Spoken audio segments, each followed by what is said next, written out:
Okay. All right, we'll go ahead and call the meeting to order. Call the roll, please, Mr. Plasko. Jennifer Harden, Here. Liz Gressing, Here. Tom Heck, Here. Lori Knessky, Here. Jack Miley. Here. All right, we'll go ahead and stand for the pledge, please. I pledge allegiance to the flag of the United States of America and to the republic for which it stands, one nation, under God, indivisible, with liberty and justice for all.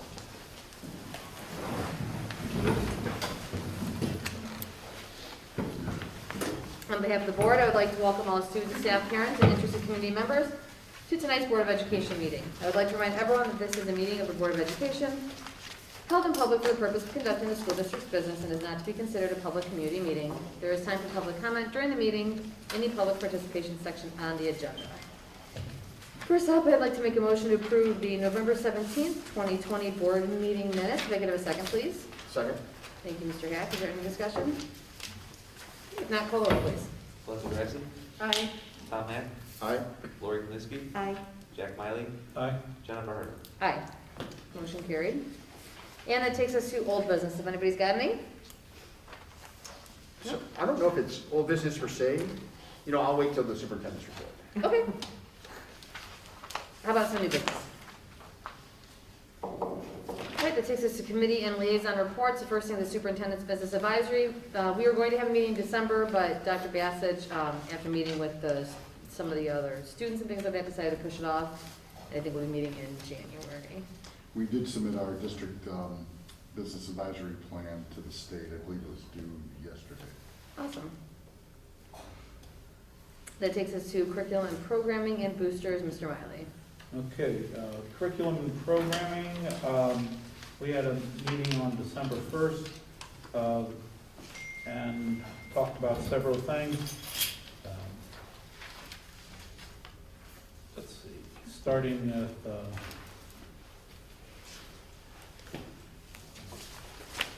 was this middle school where we did the transition thing? Where we, yes, PE. working with Auburn. Yeah, PE and music appreciation. Well, those are electives for remote learners. Oh, for for the next second remote ones, semester. that's right, okay, thank you. And then we talked about Chromebooks and that every child in the district should have one in their hand. The Chromebooks, the tech company or the tech people that work for us from Kirtland Schools did a great job getting them out, getting them ready. So I believe most kids should have them by now. College and career readiness we talked about, and that was in collaboration with the Auburn Career Center. We did one program with 7th graders, Measure Up, and where they worked with tapes and rolls.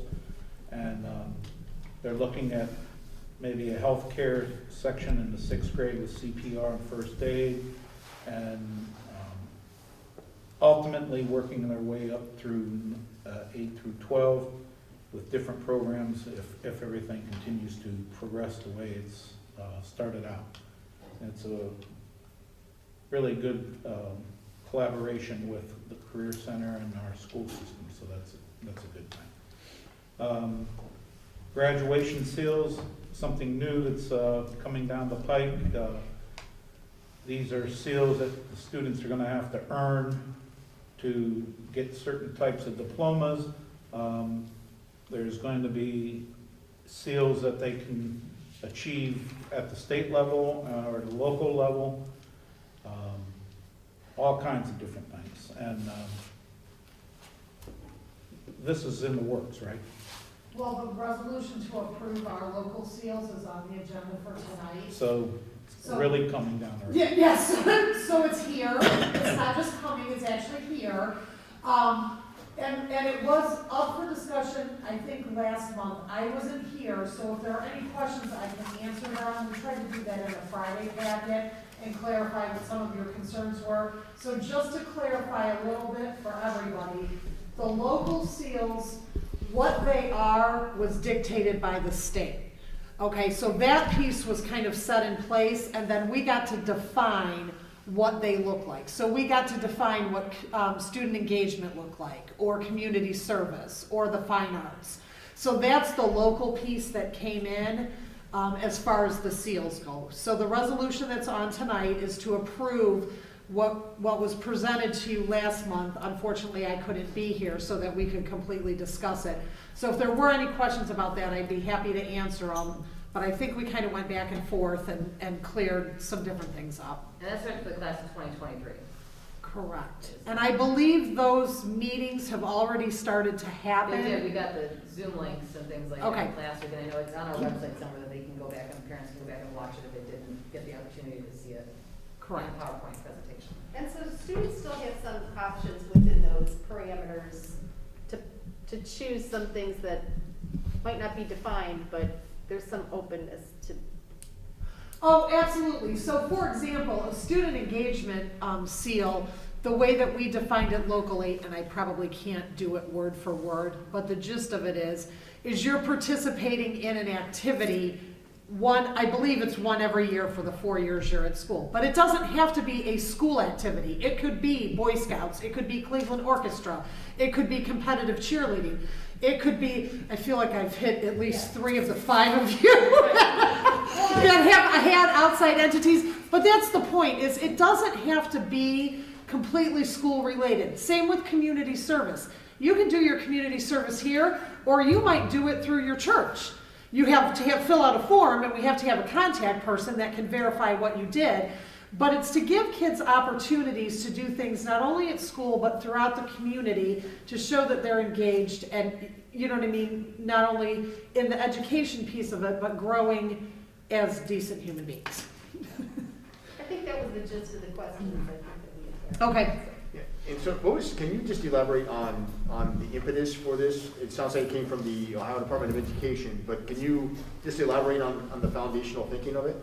So there are 3 prongs to a student graduating. One would be completing the graduation requirements or the credits through the high school, completing the curriculum with the correct GPA. Okay, so those are 2 pieces, or that's kind of the first and the second. The third is what they call showing competency, and that's what these seals fall under, is showing competency. Now, part of showing competency, you could get a seal, citizenship seal, for getting a certain score on the history and the government test. Okay, you could get and I can't remember, it might be the college ready seal, but that might be for the ACT score you get. You know what I mean? If you score a 28 or above on the ACT, these are to give some flexibility to students, not necessarily tied to the academic piece of it, but to show that students are doing things beyond academics that we all find extremely valuable, and give them the ability to earn a seal for that. You have to earn 2 seals. One has to be a state seal, one can be a local seal. 2 can be state seals, but 2 cannot be local seals. Okay, so it's just some more flexibility to give students some more options towards showing their competency towards graduation. It's only one piece of it, though. It's not the only thing. You know, there are multiple pieces that kids have to show to graduate. Fair enough, thank you. Mm-hmm. And I think the last thing we talked about at this meeting was map testing and the data that came out of it, the most recent data. And we felt that actually we did pretty good with regards to the results from last spring, the last time they took it, versus the first time they took it this year. I think the only baseline that was a little bit of a concern was math we were talking about. Right, it was the Algebra 1. And it was actually from fall of, what year are we in, 2019. fall of 19 to fall of 20. So we had a discussion about, with missing those last 3 months of school, where were our students at the beginning of this year? And they were pretty much down the line. We're not too far off. So we didn't see the slide that all of us had been talking about at the previous meeting. Algebra 1, we saw what we consider to be a concern. So we're aware of it. You know, it is what it is right now. But we know there's some gaps that we'll have to close. But it was interesting to see, because we had that conversation at either in our November meeting or our October meeting about where our kids had started this year as compared to years past. And we went back, I don't know what, there was maybe 5 or 6 years of data on there to kind of look at where they were starting at. I know this is kind of belaboring things, but I know that the state testing is occurring, and we talked about how that was going to be accommodated with the students that were remote learning, and now we're all remote learning anyway. Any changes or anything that you would like to bring up, just so maybe anybody who's watching this could help plan for that for their kids and make sure that as a board we understand what's going on as well? Sure. So the only state testing that we have to do right now is for our high school students. So, and we are going to have to test. They extended the testing window through the middle of January, so we will be testing the first 2 weeks of January. We have to. There will be some students that they may be asking to come in. I don't know when our return date will be. So there may be students that have to come in and test when we're not fully back in person. Counselors will be reaching out to those students. So it's some students who may have to retake a test because they have to do that. They have to take it twice before they can do any other alternative. We also need to test our government students that finished government this semester. We don't want to go an entire 4 or 5 months without testing them. You know what I mean? Because they end the class right now. We don't want to test them in May. So we're looking, or April, so we're looking to test them now too. They're working out a schedule. I know the high school has been working on that. We were kind of waiting to see if our return date might be at the beginning of January or more towards the middle of January, but there is a plan in place to start communicating. If students are asked to come in, and I had talked to Dr. Kalis about this, if students are asked to come in, they'll be spread out, they'll be socially distanced, but we have to give the test. If students don't come in, they will have to take the test in the spring. You can't just skip it. If they're seniors, it could impact their graduation. So there is that as a senior. For a junior who's taking the government test, they can take, if there's a serious concern about health or the protocols that we're putting into place, they can take it in the spring. Okay. Tom, anything else to add about the curriculum meeting? Nope, you've covered everything, Jack. Thank you. All right, with regards to the Booster Club, again, the last meeting that was scheduled for December was canceled.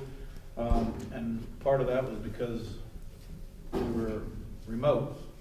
That doesn't mean that there wasn't activities going on with regards to some of the PTOs.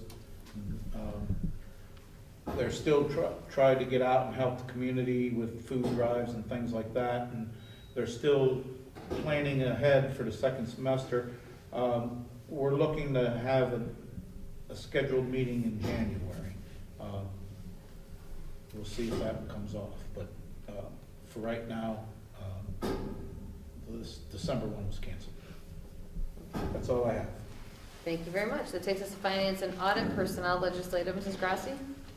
Yeah, we had a meeting, the Finance Committee had a meeting last Thursday, the 10th. We talked about a number of things in addition to what's on our agenda for this evening. So we had an update on the Leroy property and discussed some alternative options that might be available to work with Leroy Township, who is interested in the property, but currently doesn't have a way to pay for it. So we talked about, working with the land bank.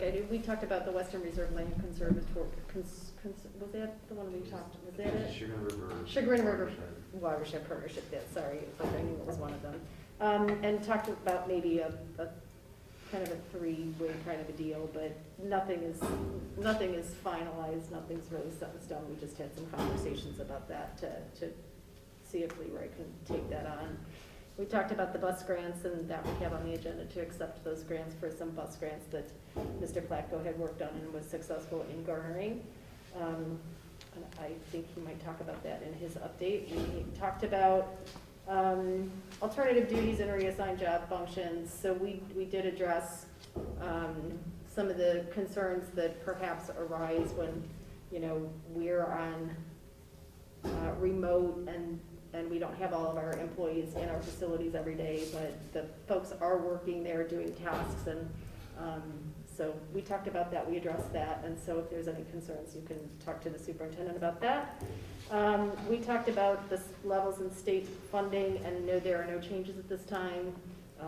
New budget will be coming out in July of next year, so that process will begin probably around February, I would think. So the legislature will take that on and we'll just monitor that. We talked about, I had inquired about this, the passing of the school finance in the House, and that had passed the House, but it did not pass the Senate, and the Senate Finance Committee said that they would take that up then again in the spring, so it's kind of dead right now. We'll see where that goes. We talked about pay to participate because there had been some question on the pay to participate fees. At this time, I don't think there's any additional information, and that we don't have any plans right now to change the fees. However, that is being considered by the administrative offices, and we will take that as their if they come with a recommendation, we will consider that at the next finance meeting. We also talked about the CARES funding and what that has been used for, and that there are different numbers of grants. We talked about 3 of them: the Elementary Relief Fund, the Coronavirus Relief Fund, and a broadband grant that was provided, and that they're all providing different levels of funding. One thing that I wanted to make note, that the coronavirus relief funds are being used for COVID expenses, and those are accounted for separately, and as far as I'm concerned, that's fine, because that's outside of the normal budget process. But the elementary relief funding, which is $436,000, that is, we are paying salaries out of that, which, so when we look at, and that is in a separate fund, it has to be accounted for separately.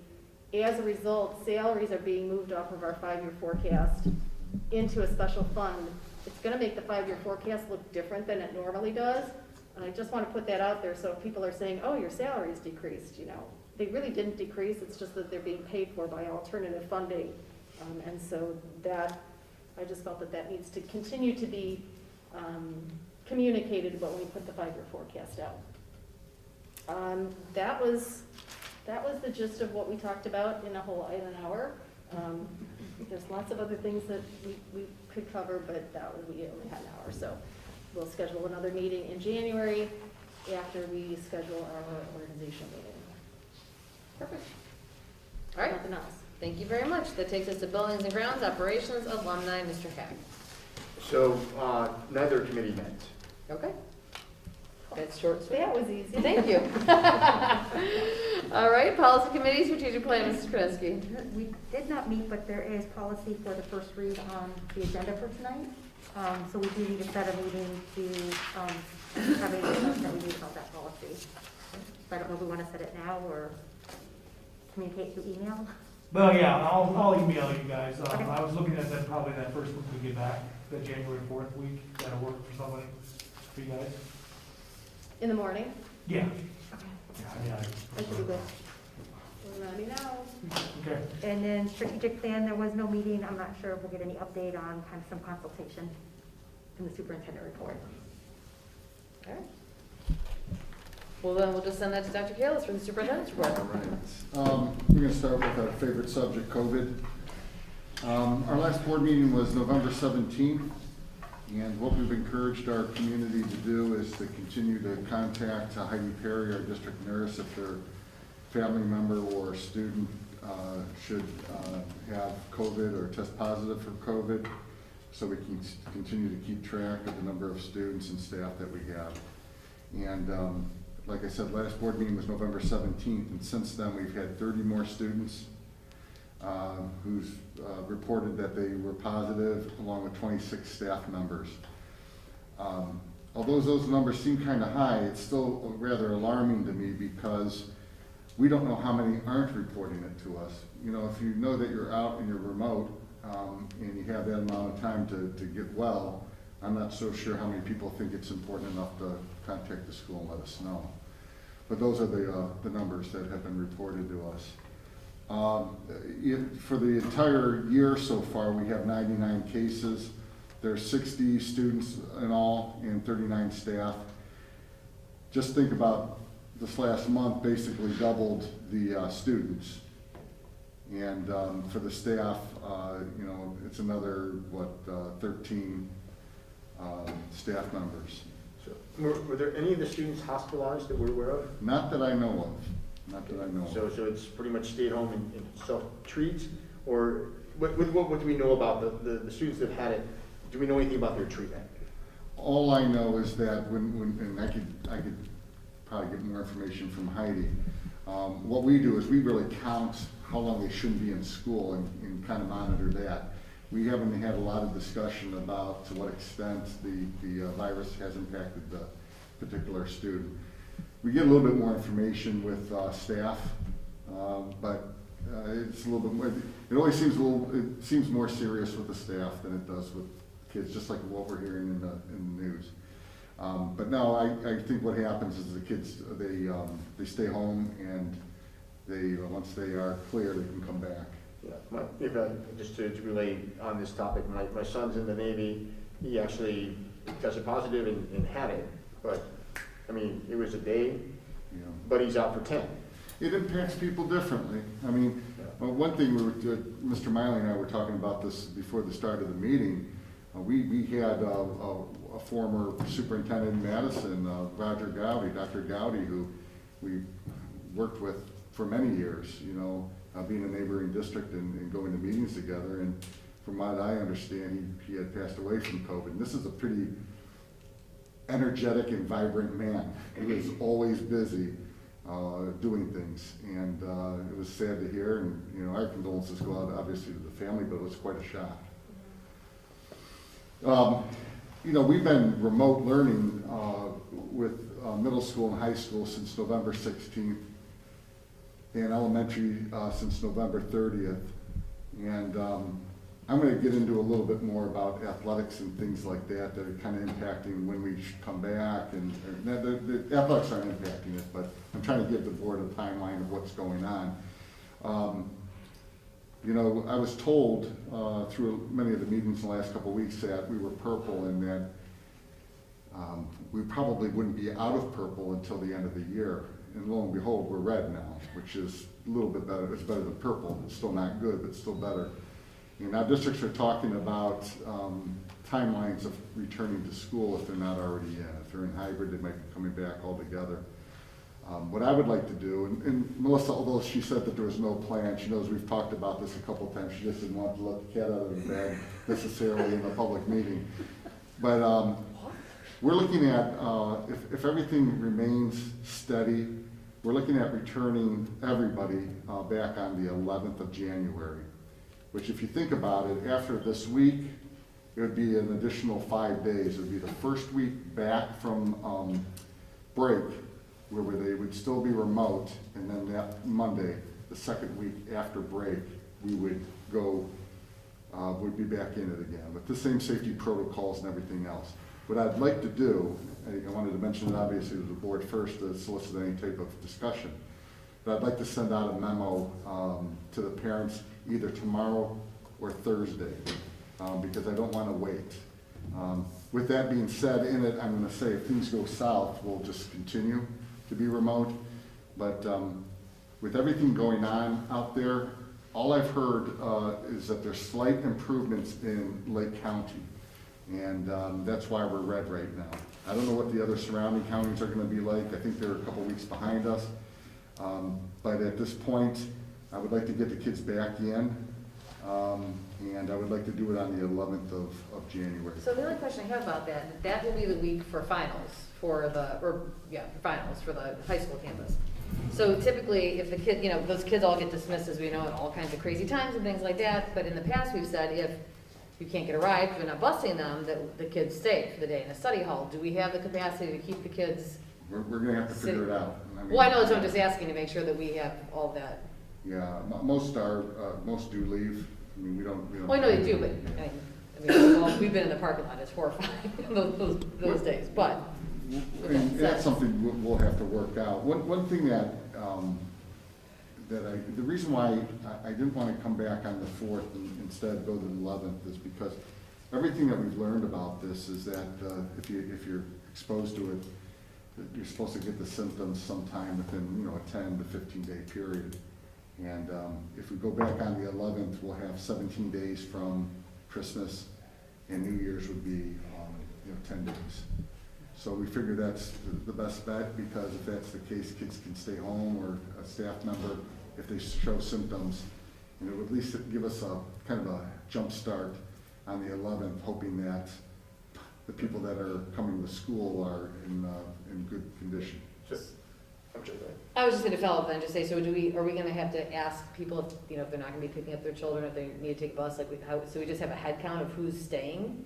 In terms of the exams? The high school, I mean, because you've got those. Oh, high school- they have to fill out a form, and they track. Oh, yeah, we fill out that form if we're picking them up early. I'm just making sure that we have some kind of way, especially with sports being back underway, you've got parents that probably like, you're staying, I'm not bringing you back for your sport, just. Yeah, well, the kids that stay are always accounted for, and then they're herded to, typically to a study hall, so we'll probably have to spread them out a Okay. little bit more, but yeah, for sure. Maybe They'll an be, auditorium or something. especially the 8th and 9th graders that are more likely to be stuck here. Right. Although it is very few kids, for the most part, it's a hiatus, especially on that Thursday, because it'll be a long weekend. Right. Before you Even begin, on- so they'll get out as fast as they can. Yeah, even on a good year, we discourage kids from driving each other too, so we're gonna have to stress that again as well. Just to tie in, if I could, I did read an article today on Cleveland.com, and they talked about we're 18 days past Thanksgiving, and there was no spike. That's good. So, who knows what will happen with Christmas, but that at least reinforces what you're Right, saying, in terms of and Lake it County. makes sense to make sure that hopefully we'll have a similar effect in Christmas. And there's no substitute for, being in school. And you're talking no online at all, is that correct? Well, it'd be no remote, we'll still have a remote academy. We still have the remote academy. Okay. And I have those numbers too. No, we're still obviously. So we're just starting back, the people who are in person are Yes. starting back in person on the 11th. That is Okay. correct. I was gonna say, does that cause, you said there was some switching of kids that were in school now going online and I vice have versa? a lot of data about that too, that I was gonna share with the board. And Dr. Malacca and I were gonna kind of tag team with some of that information. Does that cause any confusion though, like to bring a kid back in school for 1 week and then the next Well, week they technically go back to? That's one of the reasons why we tried to stay in as much as we could. There were other districts around that were popping in a week, Yeah. popping out a week. We didn't want to do that. Right, I mean, we could go back on the 4th. I just figure it's 5 extra days to get that symptom window. in But they'll place. just be coming back for exams, if they're and switching, testing possibly. technically speaking, correct? Right, if They're they're coming switching back to for remote. finals, and then if they switch, they're moving to a different protocol, so it's like, technically speaking, 3 days, because, yeah. I had a conversation with Patty Kozlow, and this is just a follow-up to our board meeting, looking forward to the development of a new district strategic plan. And we both agreed that in order to make this as effective as possible, we'd like to have people engaged in a room with us. And we don't think we can necessarily do that right now with a larger number of people. But we don't want to obviously keep on sitting on it. So we figured that the first step in the process would be to facilitate what she calls a walk and talk work session with the board. And I thought that would be a good idea. I asked her for some dates that she could give us for a work session. I think it'd be about an hour and a half meeting. And we can start talking about, where we were, where we've been, and where we would like to go. But she would like to pick the brains of all the board members to see how they feel about the strategic plan and everything else. So I know this is kind of early. She did throw out January 14th. I'm not sure if that's good. I know we have to have our organizational meeting on or before January 15th. I don't know if that's cutting it too close for the board, but I thought maybe we could do both. We also eventually need a work session an executive session for matters of negotiations too with the board. And I think we need to have further discussion too about our RFQ with, looking forward towards maybe another couple options concerning our bond plan. I know that's a lot to throw on you right now. That's a lot to cover. Yeah, I know, I'm not suggesting we do it in one. Thursdays are the worst day of the week for me to try to do something. That's the 14th. We should probably settle on a organizational meeting. Is that on the agenda? That's It part of is. the agenda, Yeah. too, so we have to set that by the 15th of January. And also, and then at that meeting, we'll schedule the rest of the meetings for 2021. Anyone even thinks this? Do you want to give me a couple of options that the board can I would make, do and I that. can see what I can do about calling her and setting that up? She's I also would thrown prefer out the Monday. 21st and the 28th, Those are all Thursdays. yeah. Are Thursday's the only day that works for her? I don't think it is. Let me get you more dates. Yeah. And then, if obviously Thursdays don't work, I'll avoid Thursdays. Is there any other day that's not good? So the 13th does not work for me. Maybe we put out a doodle poll or something to just Right. get an idea of like what works for different people, what people can attend, and then we can pick the one that works for us, for everybody. Any other days? I just like Mondays and Tuesdays for me are the easiest typically, Mondays and Tuesdays? or my better days. Wednesdays and Thursdays are tough. I don't care. We already scheduled the finance meeting, didn't we? So I'll try maybe for Monday and Tuesday? Okay. Please. I'm gonna go into athletics here. We sent out a notice to the parents last week about our plan to restart practices, and I haven't received any inquiries or calls, and neither has Dave Boers. At least a couple days ago when I asked him, he still hadn't received anything. We did have a meeting with all the coaches about our expectations. We did submit a plan also to the Lake County Health Department. We didn't think we needed to because we already had the sports going. But then when we paused sports, and we wanted to get back into it, they wanted to see how we were going to do it. And I think it's because we were in purple at the time. So originally we sent them more or less a timeline. They said that's not gonna really cut it. You need to get a little bit more detailed. So we sent them a plan that was like 3-4 pages long of what we're going to do. It's very similar to what we did in the fall with sports, about how we're gonna handle spectators and what's the expectation with the safety protocols with the players, with the practices at games. So what I wanted to do is just explain what the thinking was behind this. When we turned purple, you have to understand, the Western Reserve Conference, it does not only represent teams in Lake County, there's also a couple teams in Cuyahoga, and there's also a couple teams in Geauga County. Well, in the beginning of the football season, Cuyahoga County was red, and there was some, I remember Mayfield, they decided that they weren't gonna play, and then there was some pushback, and then they decided to play.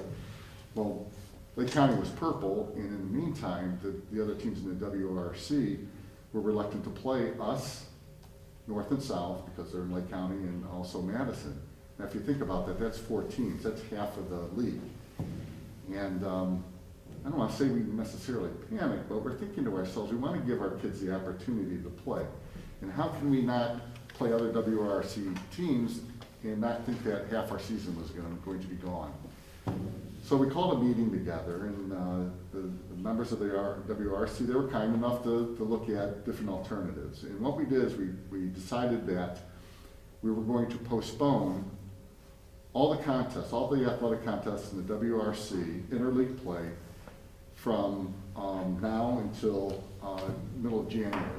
Because we're hoping that after 2 weeks in January, things might show a little bit better. Again, we might be able to isolate instances of COVID as well and keep our teams healthy.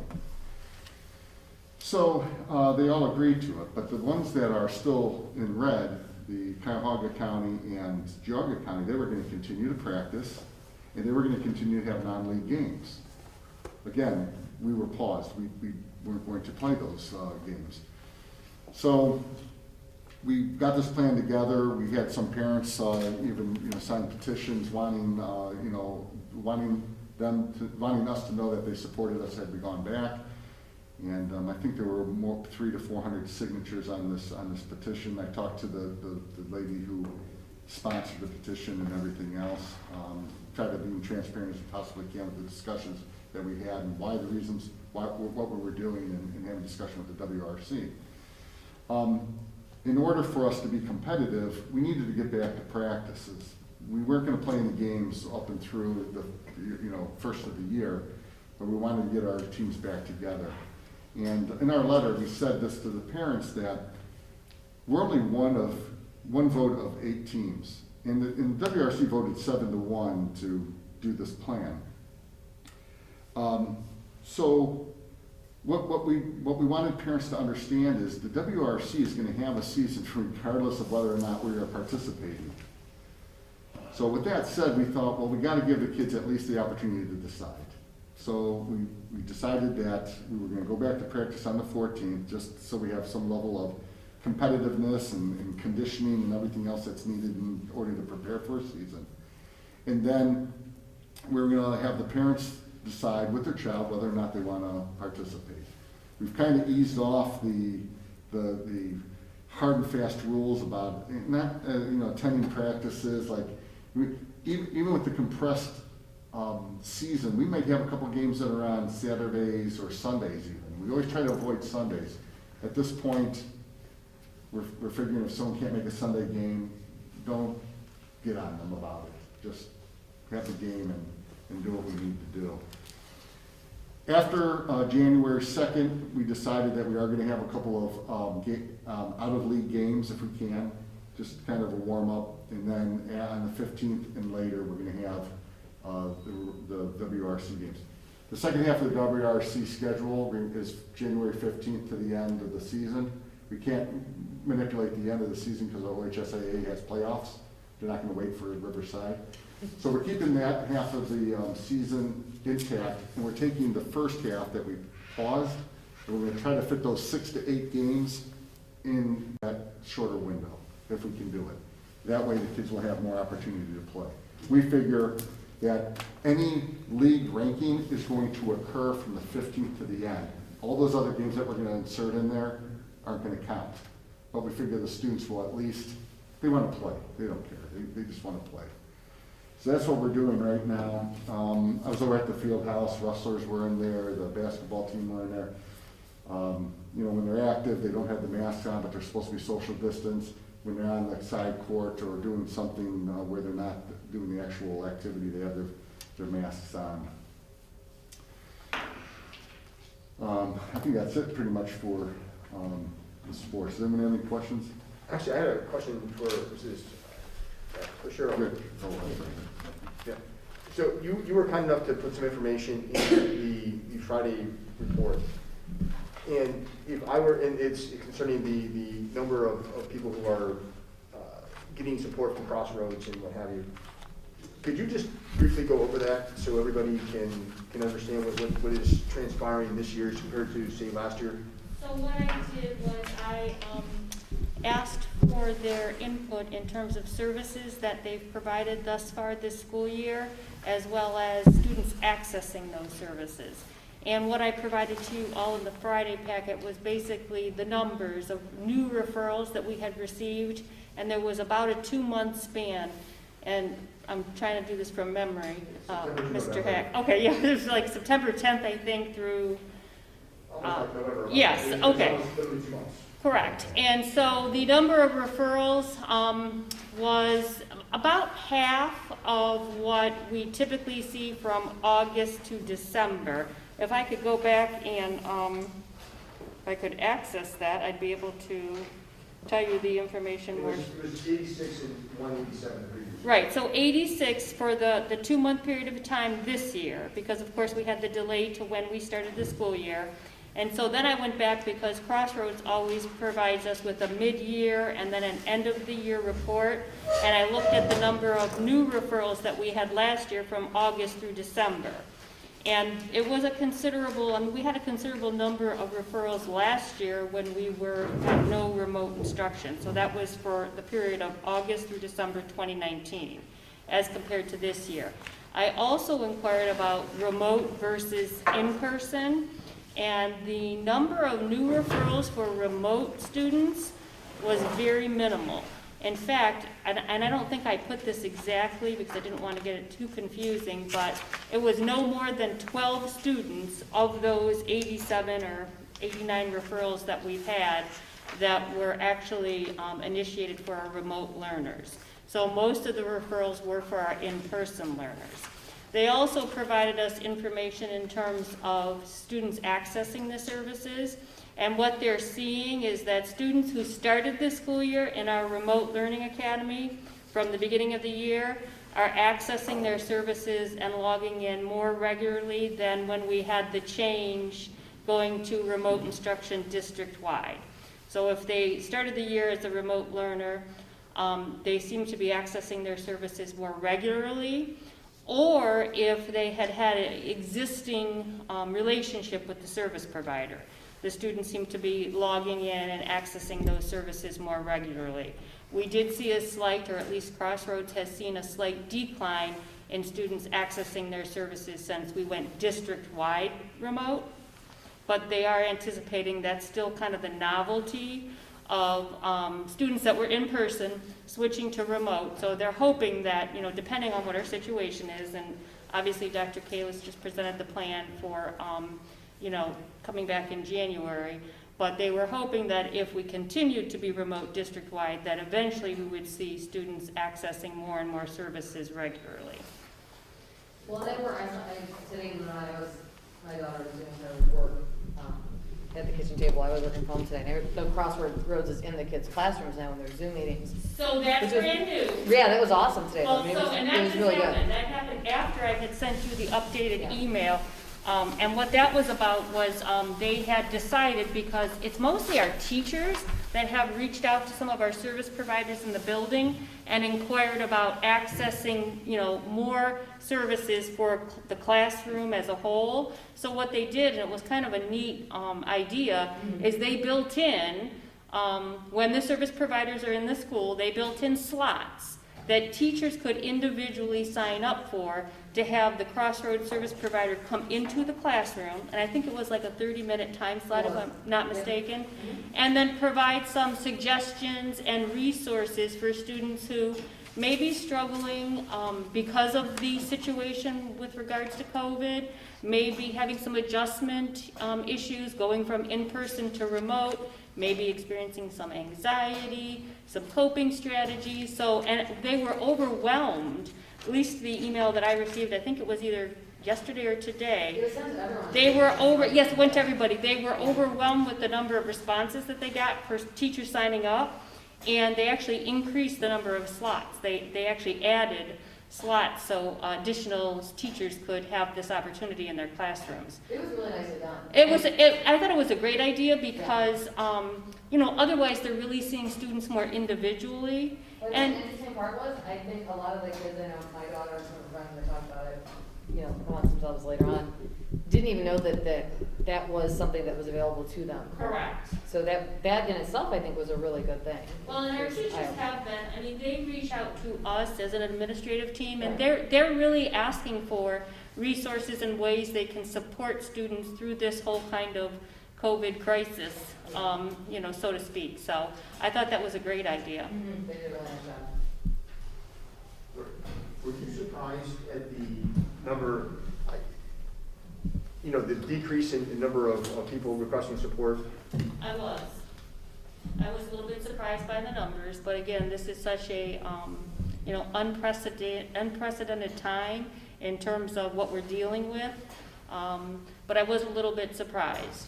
I think it speaks to the need for services regardless of what's going on right now in the country, state, you know, in our county with COVID. I think that need's always been there and is going to continue to be there. But I was surprised that the numbers were not at least higher than what we have seen previously. The only thing I thought about, quite honestly, was that Crossroads is fairly new to our district. Like, we really just kind of brought them in a couple years ago to provide services more district-wide. So that may be why we had an increase last year in the number of referrals as compared to this year, or the number of referrals was so great, I should say, last year from August to December in comparison to now. Because we need to start the program.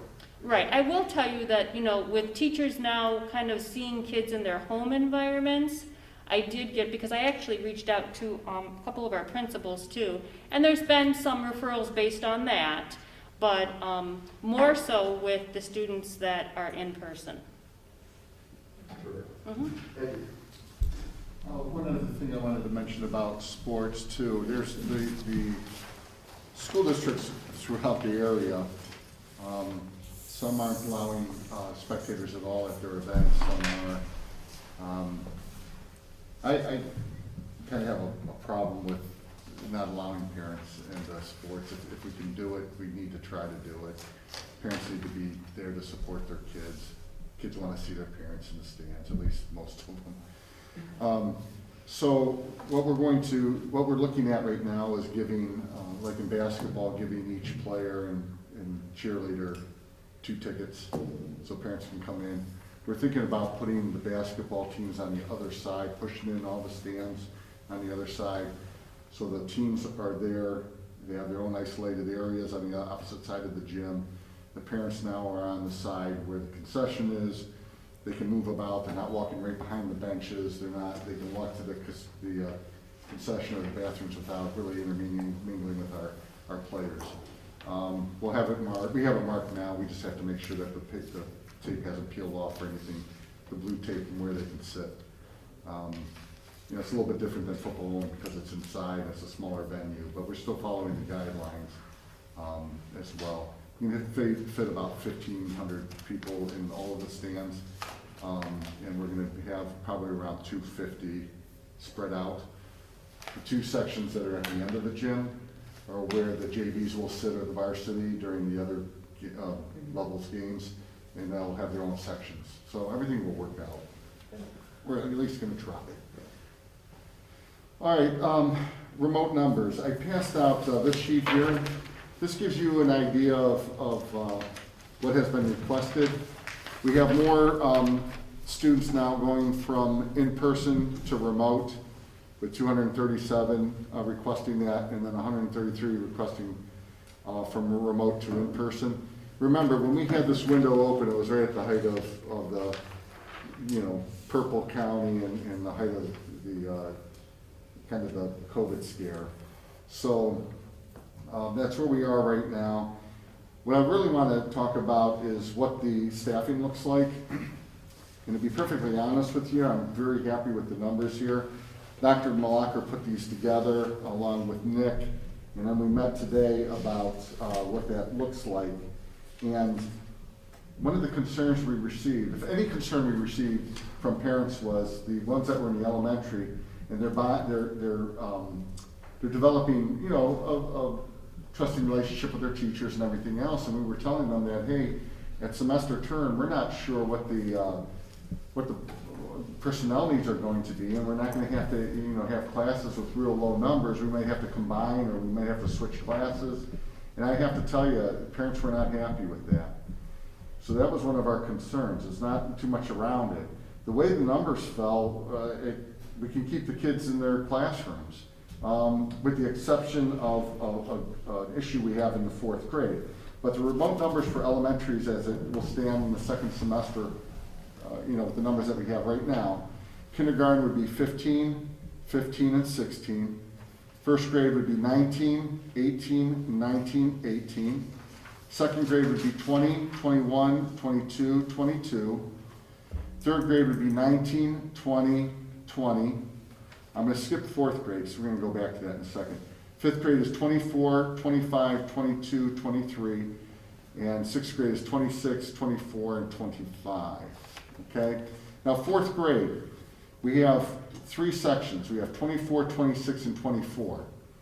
But I have now 10 more students that we need to fit in those classes. And I don't want to have classes close to 30. If I divide that 10 up and throw them into those other sections, we're going to have close to 30 in fourth grade remote classes. What I'd like to do, and what I'm recommending to the board, is hiring a teacher for just a half, for a semester, to teach a section of 10 kids.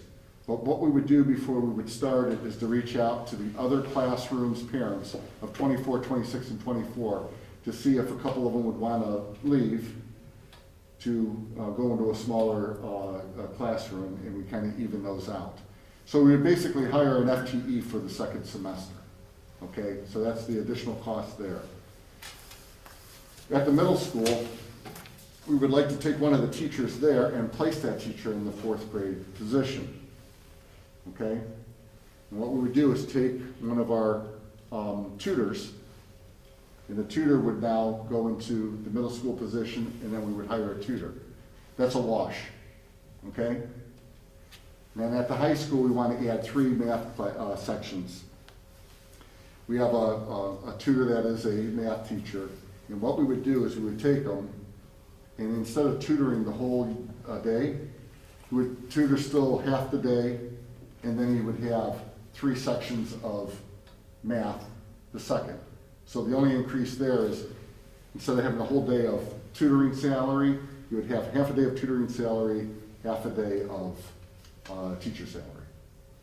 And if we could do that to the end of the year, and this thing goes away, finally, we'll be in good stead here, because I'm telling you, my concern was that we were going to really mix it up at semester with these elementary classes, and man, the way the numbers fell, we can keep all the kids together with their teachers that they've had since the beginning of the year. That would all be temporary, right? So Yeah, like, for right. example, the middle school teacher would go back to their middle school teacher. Yeah, the board allowed us to hire some extra teachers because of this model, and we're going to have to revisit it at the end. It's not, a lot of these people that did not start as teachers, but, were teachers at the beginning of the year.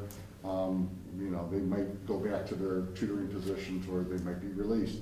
But one thing we need to talk about too is that after this is all gone, are we still going to offer any type of online option? There's some districts still talking about that. We have 237 that are requesting from in-person to remote. I mean, we need to start looking at whether or not that's something that we could do.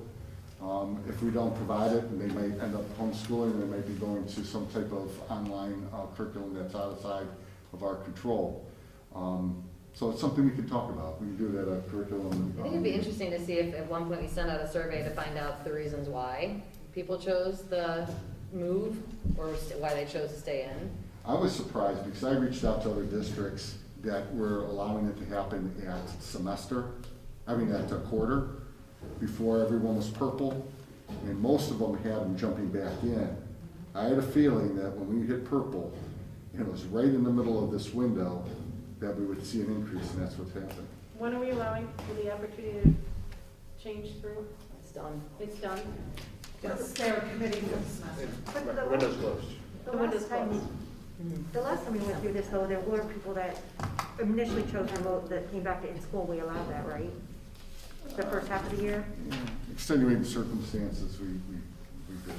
I mean, we didn't want to, because it just messes up the whole personnel. Right, there's a lot of coordinating. But there were a couple of situations where.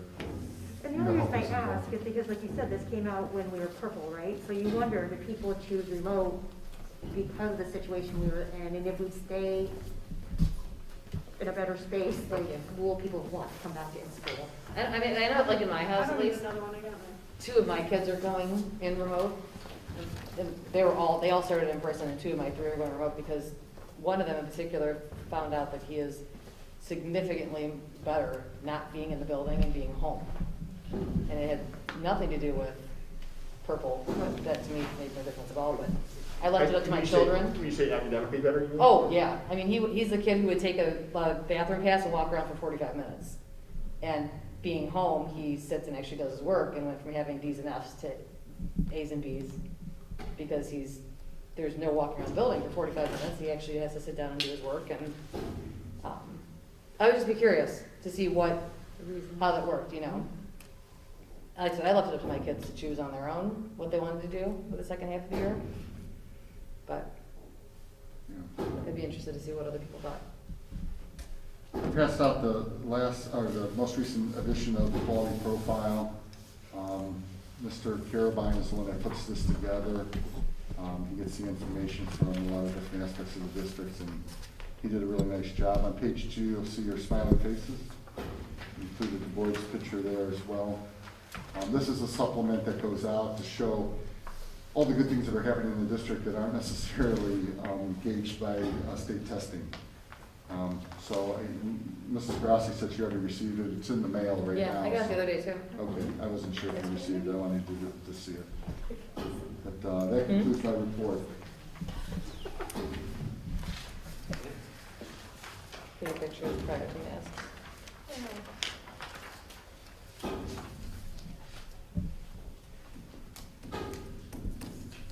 It was nicely put Mhm. together.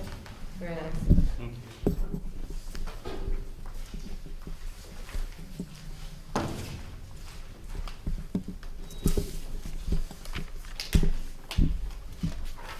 Was there anything else? That's it. Okay. I think you already said that. I missed it. I'm sorry. All right, Mr. Blackwell, you're up. All right, just a couple quick updates, couple legislative updates. Back around Thanksgiving, the state passed House or Senate Bill 89, which was part of that was the Ed Choice voucher reform. You remember Mrs. Grassi, Dr. Kalis, and I went down to Columbus earlier this year to testify against the current voucher legislation. What's interesting is there was, many nights of testimony there, a lot of input from both sides of the issue. And then after that, not a word from the legislature. Then they revised how they did it, and within 24 hours passed the House and the Senate and put it in law. So it was kind of interesting that there was no input on the revised formula other than those 2 quick days that came out of nowhere. The good news is we're off the list. They changed the way that they determine Ed Choice vouchers. It's based on the lowest 20% of districts based on the performance index of the report card, which we can dispute what the accuracy of the report cards, but that takes us off the list. So there's still other districts that have issues with it, as far as there are districts that are now on the Ed Choice list for poor performance, but have an overall report card grade for that building of A, B, or C. So it's kind of a very conflicting piece of legislation, and I'm sure there'll be more discussions about that in the future. As Mrs. Grassi mentioned, House Bill 305, which is a school funding reform, it passed the House. It got to the Senate Finance Committee where it stopped. The Senate did not want to address it and decided they're going to wait till the biennium budget time, which means it's now a new legislature and the whole process starts over. So that bill will pretty much die at that point, and they'll suppose they're going to restart that process again here in the spring, and we'll see how that goes from there. I applied for a first energy rebate based off of our new construction project through the House Schools Council. Only one of the 2 new schools is in the first energy service area of the city of Painesville, and we get credits for energy efficiency and things like that. So we got a check for $8,290 that went back into the construction fund because there's still outstanding invoices that he paid, and that will go towards that. As Mrs. Grassi mentioned as well, I applied for a school bus purchase grant through the Ohio EPA. It was a competitive grant that you applied for, and I applied for $200,000 towards the replacement of 10 buses. We were awarded that grant. So we are eligible for $200,000 towards that. We plan doing that process here in the spring, like our typical bus replacement. We'll get a few extra and get a few extra paid for by the state. We're replacing 10 buses, model years 2001 through 2006, 2001 being almost 20 years old at this point. So it's really get some of those really old ones off the road. We have till January of 2023 to finish through that grant, because there's a second grant I applied through the US EPA, also a school bus grant, that we can get $120,000 towards 6 buses.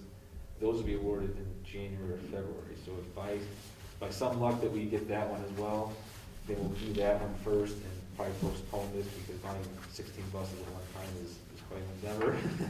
But, you know, What's the purpose of the EPA grant?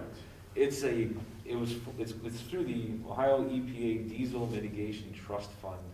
So I guess years ago, there was a big federal lawsuit against Volkswagen for violating EPA standards, and there was a settlement that got divided up among different states. So the state of Ohio put that into a fund, and there's a couple different things, but basically the intent of the grant was to replace older aging diesel vehicles with newer ones that are more, less pollutant, and so that was kind of part of the grant there. I think years ago, I think Jim Naffa applied, he didn't get obviously the number that you got, but I think it was, off the top of my head, it was years ago, it was around $60-some thousand or something like that. So And we generally replace what, like five? We typically buy 5 a year right now is what we've been doing. What's funny is it was a competitive grant, but I guess they had 40 applications and they awarded all 40 applications. It's like, well, if I would have known that, I probably would have tried to go for a little more. Right. But you don't know that at the time. You just, I looked at research of what other school districts around the state have gotten, and what percentage of the funding, and kind of kept it in line with those applications. And so that was kind of the logic to go into that. So it's exciting that we got this grant, and it will certainly help out, because the state doesn't really fund school bus replacements. We got $18,000 this year, was part of this current biennium budget, and there hasn't been school bus funding in probably over a decade. So. With the bus costing $80,000, you figure buying is, $400,000 or whatever, so getting an extra $200,000, but having to spend an extra $200,000, it works out in our favor. It's good. And we'll make sure those buses are equipped with good camera systems, with the stop arm cameras and all that stuff, and be in line with our rest of our fleet. Is it one of the stipulations that we actually have to take those buses out of service? Yes, they have to be taken out of Retired. service. There's actually a big list of things. You have to drill a hole in the engine block, you have to cut the frame in 2 spots, and you have to send them pictures to prove that you actually did that. So they really want to make sure that these buses are taken out, and they're not, we can't trade them in, we can't sell them to other districts or anybody else. They have to be taken, they'll be out of service. Okay. Another thing, just to touch briefly on, if you remember when we did our bond issue years ago, we contracted with Red Tree Investments to do investments.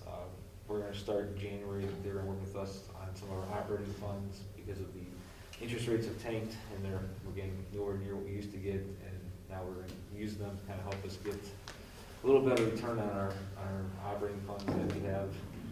We used to get 1.8% or so on our balances, and now we're getting like 0.09 or something like that. So it's very, very minimal, and they're going to help us. I had to take a 2-hour training course on municipal securities as another investment option that we can utilize, which is in line with our investment policy. And we're going to kind of look at what opportunities we have to try to increase our revenue, but it's not going to be anywhere near what we were getting 6 months ago. Do we have to board approve that?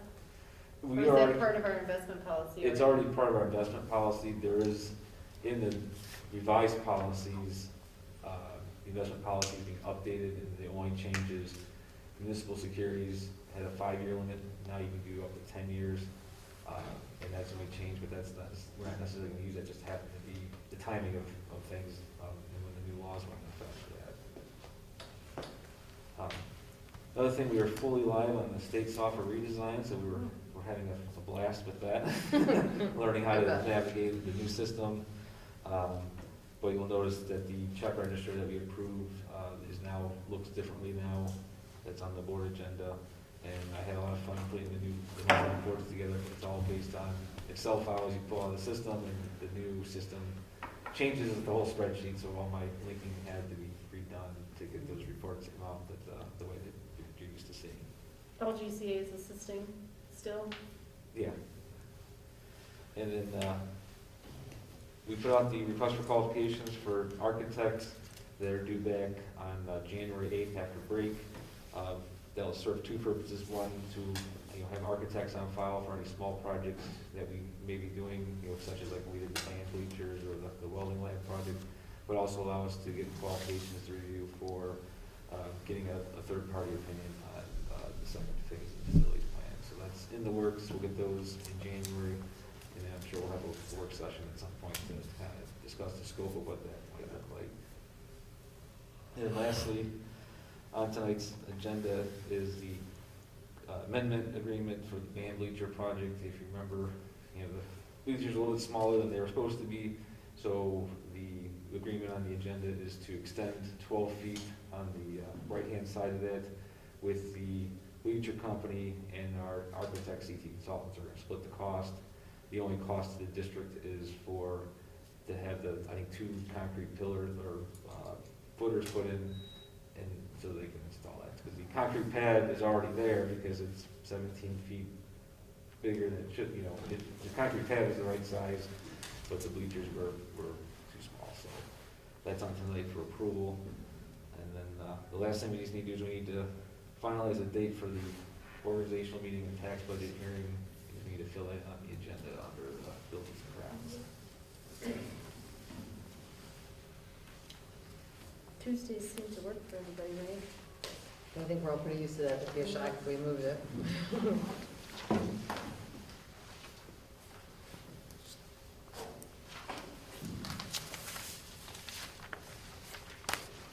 So we typically do it pretty early, so January 5th?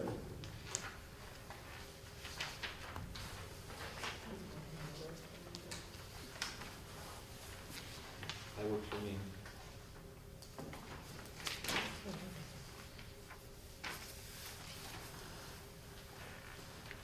Yeah, I'm fine with January 5th. So am I. Good. You say yeah or no? It's fine.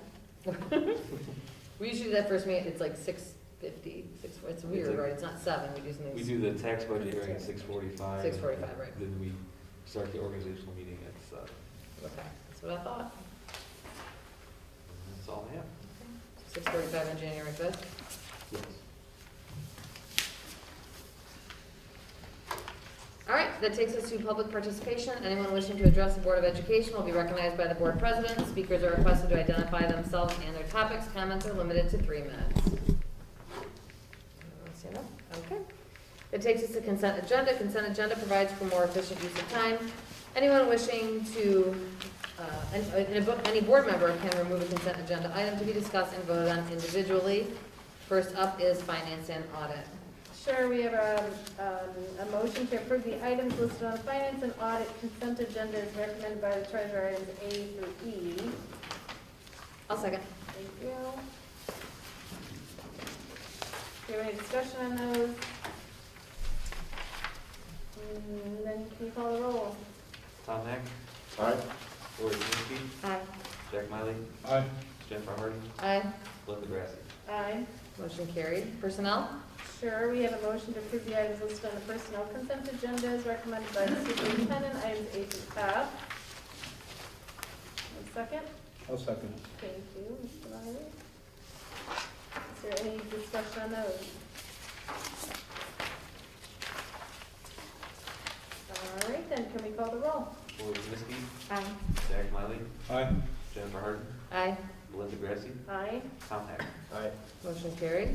And we also have item H, then, a motion to approve the following athletic personnel related items, which are the supplemental contracts and a resignation for one of our coaches.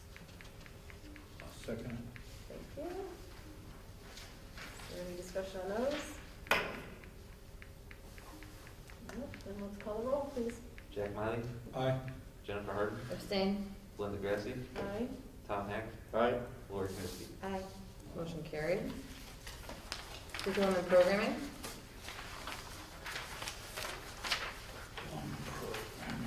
Motion to approve the items listed on the curriculum and programming consent agenda as recommended by the superintendent, A through D. I'll second. Thank you. Any discussion? I would just like to voice my support for item B, which is our support of military and children and families. You know, I realize that this serves multiple purposes for our district, but I think it's a really good idea to have this on our agenda. And I don't know if it's something that we should do annually or whatever, just to recognize the fact that these people are making a commitment to our country and whatever, and we appreciate that, so. Anything else? Very nice. Okay, roll please. Jennifer Harden, Aye. Linda Grassi, Aye. Tom Nack, Aye. Lori Kniske, Aye. Jack Miley. Aye. Motion carried. Buildings and grounds. Motion to approve the items listed on the buildings and grounds consent agenda, items A to C, as recommended by the superintendent. May I have a second, please? I'll second. Thank you, Mrs. Grassi. And any discussion? And we're gonna meet on January 5th. Yes, sir. All right, can you call the roll, please? Linda Grassi, Aye. Tom Nack, Aye. Lori Kniske, Aye. Jack Miley, Aye. Jennifer Harden. Aye. Motion carried. And then, so are we just reading the? It's just a note, right? It's just a note to Yeah. read the policy. So we have multiple policies which end up on the buildings and grounds portion of the agenda, but we have probably close to 20 updates, new and revised board policies. They can be found, for people who are interested, they can be found on the website, and you can see what they are covering. And most of the employment, but there are other areas covered as well. They won't see the revised ones until we're done. Right. Okay, that's a good point. Second readings, that'll be there. Or final. Okay. With that, that takes us to our Board of Education update. If anyone has got anything they want to update for us. I just want to, oh, go ahead. So I just want to wish everybody a Merry Christmas and a Happy New Year, because we won't be back until that's all over. That's right. And I just want to, thank all of our staff and, again, for the really, really amazing job everyone's done over the last month. Like I said, as a parent, it's been really kind of cool to hear the way that teachers have interacted and figured out how to make these classes happen. It's been actually pretty cool. And, everything I was telling Dr. Kalis the other day when he and I were meeting, my daughter's art class, it was just interesting to watch an art teacher try to figure out how to instruct Art 1. And it's been really kind of neat to see the way they've adapted to it. So I really give everybody huge props for everything our teachers have done, everything you guys have done to support them, and all of our support staff. So I think it's been pretty cool. It's been a significantly better experience, I think, for all of our students than when we were thrown into it Right. on like a day's notice, obviously right before last time in March, but you can tell that there was a lot of thoughtfulness and planning that went into the way the semester looks, and it's very appreciated. Very. So, thank you guys. And I would like to say congratulations to Lois Wyatt on her retirement, because I know like this week, is it this week? Was it today? Friday. Is it Friday?